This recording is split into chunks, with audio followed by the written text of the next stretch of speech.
Nagugutom ako, Jamie. Gusto kong kumain. Ako din. Pero wala akong cash. I-check ko muna. Okay, sige.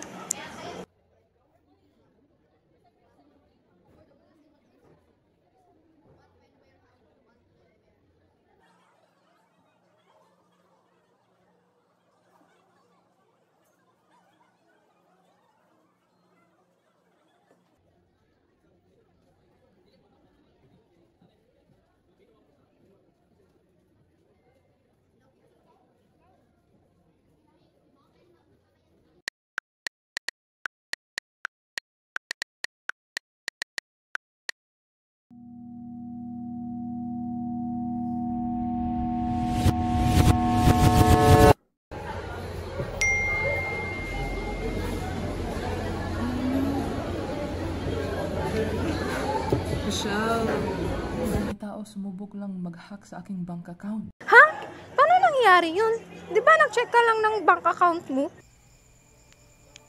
Libre nga ba o delikado?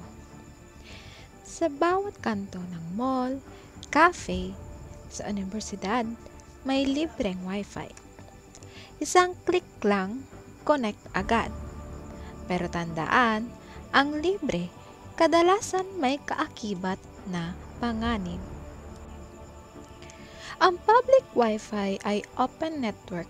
Ibig sabihin, pwedeng makita ng hacker ang ginagawa mo online. Pwedeng makopya ang password mo, ma-access ang e-wallet mo, at maubos ang pera mo nang hindi mo namamalayan.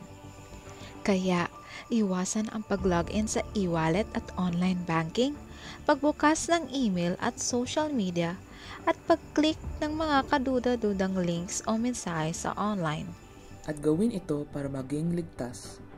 Gumamit ng mobile data o personal hotspot.